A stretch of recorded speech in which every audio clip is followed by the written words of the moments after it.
Bon, on est reparti. Pendant ce temps, j'ai refait le dernier cercle ici. Maintenant, on va faire des congés pour éviter d'avoir des arêtes tranchantes ici. Donc, on va utiliser l'outil arc. On vient cliquer une première fois, extrémité, extrémité.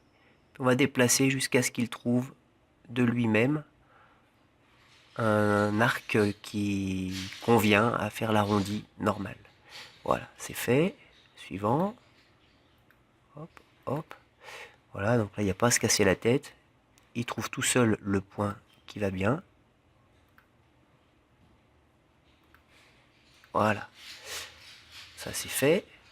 Maintenant, on va faire un petit peu de ménage là-dedans. On va prendre l'outil gomme. Et puis on va enlever tout ce qui ne nous intéresse plus. Alors la molette va nous servir de zoom. Molette de la souris. Important qu'elle fonctionne bien. Et on va enlever tout ça. Comme vous avez constaté depuis tout à l'heure, les axes ont disparu. On peut afficher les axes ou effacer les axes ici. À partir du moment où on va commencer à terminer et à faire du nettoyage, on va enlever les axes pour pouvoir faire la cotation proprement.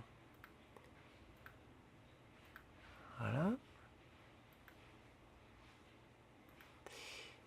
Hop, hop.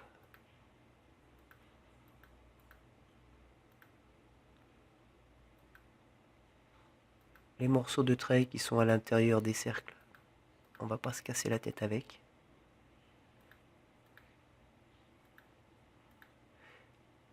De toute façon, ils servent à rien. Ils nous permettront, quoi qu'il arrive, de matérialiser les axes, ce qui sera bien pratique pour la cotation. Bien, bah maintenant on va commencer la cotation. Alors on va aller dans l'outil, cotation.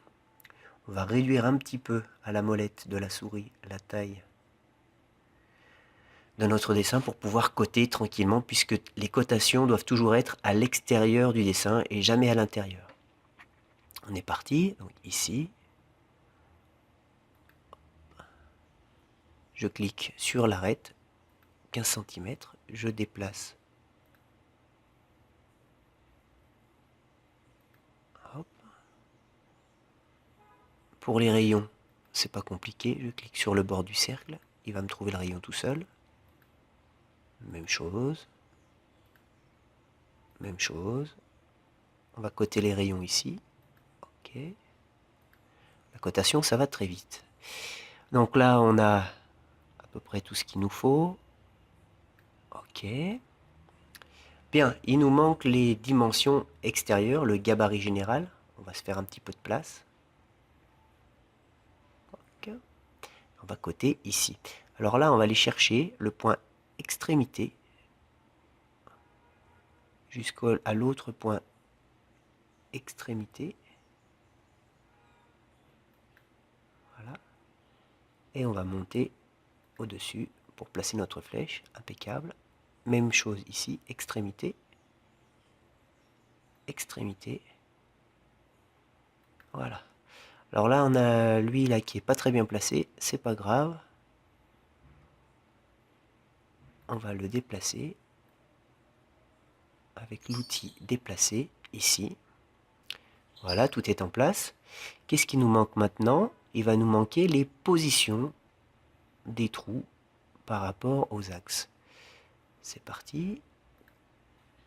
Cotation.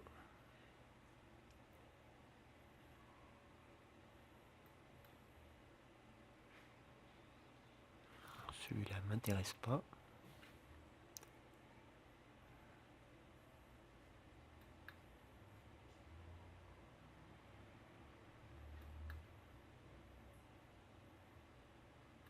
Voilà.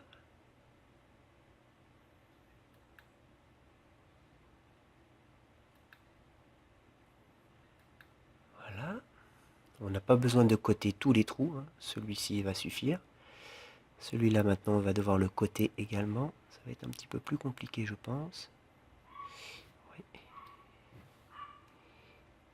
Et celui-là. On va zoomer. Est-ce qu'il nous voit un point milieu? Oui, super. Le point milieu jusqu'à cette extrémité-là. La vie est belle.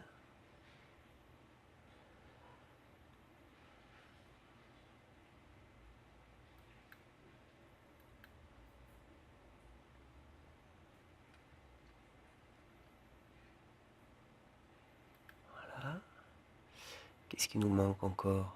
On va agrandir ici à nouveau pour avoir le point du centre.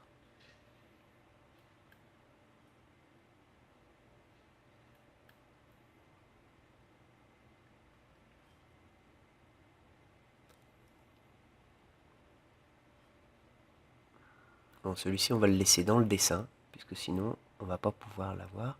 Il va être redondant avec les autres. Hop, voilà, centrage. Ici, on doit également coter.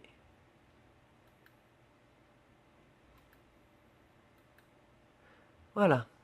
Et également,